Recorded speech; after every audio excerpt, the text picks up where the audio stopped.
Yeah, so what I know is what I knew. What I thought stayed the same. I was living in the moment, now I'm trying to maintain. Remain sane when the pain hit hard like the Jane. Now I'm living for tomorrow, I'll be on the next page. Flip through, baby blue, hit the stage, getting paid. Different hues in my views, I'll be on the next wave. Sipping light, cause I ain't really in the head phase. Rip the mic, grip it tight, have the homie press play. Then we back in the lab with the vision and the dream. Never listen to the scene when they wishing for defeat. I was tripping for a seat, now I'm back on my grind. I was chilling for a minute, now I'm itching for the climb. Set the seasons and rewind how I feel for the moment. I'ma take it back to rapping, feel that boom bap smoking. Yeah. Oh, damn. I feel like I'm about to start a radio show. All right, back with another Behind the Pads, episode 5. And if you've been tuned in for the last 4 episodes, I appreciate you watching and being a part of this. And this one was a little different. If you noticed, I didn't do any finger drumming or live triggering, and I had an MC come in and spit a verse. That was Zilly Holiday. I do a lot of music with him. He's a really close homie of mine, part of the Rare Sounds crew. And this time I focused more on exporting a track that was more, the drums were already written in and everything's kind of arranged and in place, but the performance actually happens within the solos and the mutes and the effects, whether it be from the SP or straight up the perform effects. I use a lot within the groups. So, I'll start here. And as you may have noticed, I got a different microphone, the Neumann TLM-103, beautiful sounding mic. My room right now isn't a treated space, so I'm just kind of working with what I have and in the midst of moving to another space. So all my acoustic panels and everything are somewhere else. So this mic definitely captures a lot more of the space that we're in, but it's pretty amazing that we got as tight a sound as we did with him just close enough on the mic and spitting tight. Yeah, I can talk a bit about the approach on how I actually exported the track and maybe how I arranged it as I played it. So without further ado, I will go in and start here. So basically I have it set up where I have the main chop here, and it's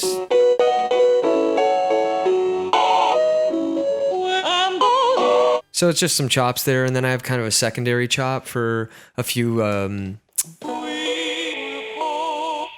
different vocal ditties that happen inside the track. So, we worked on the arrangement as we did takes. So, that track probably took us, I imagine, 30 solid takes. And yeah, we started it off with just the sample where I'm soloed and I have the isolator on from the SP. And I'm using that restart button just to kind of give it that 4-bar count intro.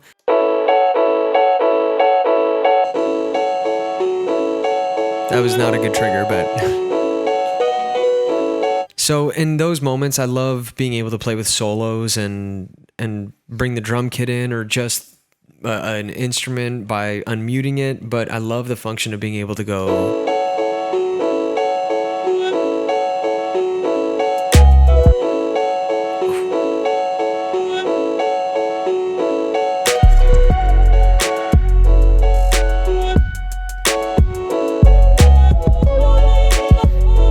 that secondary vocal here.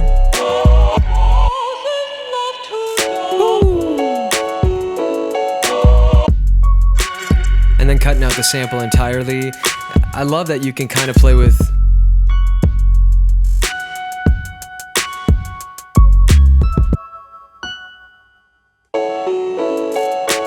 It's cool because you can really mess around with how the arrangement is. Even if I like to work in, maybe longer patterns instead of keeping them really short 4-bar patterns. Everybody's got their different approach to it, but I typically like, if I'm doing a chop, it ends up being either, a 16 or a 32, and I kind of play it in a way that I'm arranging it as I'm going through the track. So it allows me to solo things and treat it like an arrangement that way. So I really do dig exporting tracks like this. It forces me to commit because I'm going straight out the machine into the SP, into Ableton Live, and that way you're kind of it's a bit more of the analog approach where you're committing to that export. I can't go back, and if I love the performance, I can't go back and say like, damn, I wish I could, lower that kick. It's like, that's the way it is now, and you either commit to that and move forward and put the track out, or you go back and try recreating the performance. But I find that I can rarely recreate these unique little switches that happen, and this video is going to be a little bit shorter, I think, just in the nature of how I laid it out and the arranger itself. But basically 6 tracks, my sample, there's a secondary sample for some vocal chops, and then I got my drums. First time I used trap-esque hats, a bit of the piano layer, a little bit of that whirly, and then I got the bass.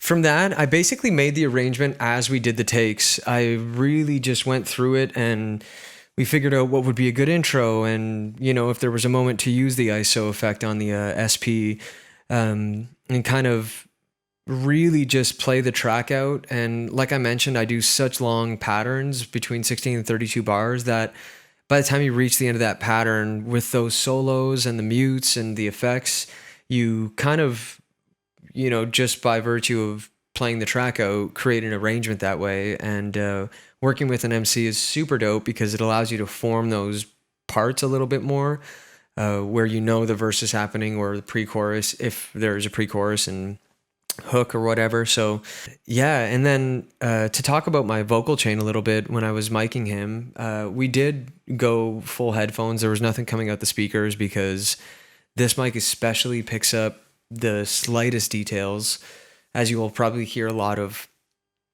lip smacking right now, but it's so much different than what I've been using because I'm used to the SM7 more dynamic mics. With this, because it's a large diaphragm condenser, it's a lot more sensitive, a lot clearer, more crisp, and I'm using different plugins now. I've been using the same plugin chain for the SM7 for a long while, a mix of different waves plugins, and now I'm kind of like switching that up because I'm finding that I don't need to put as much on it because the mic just sounds good on its own.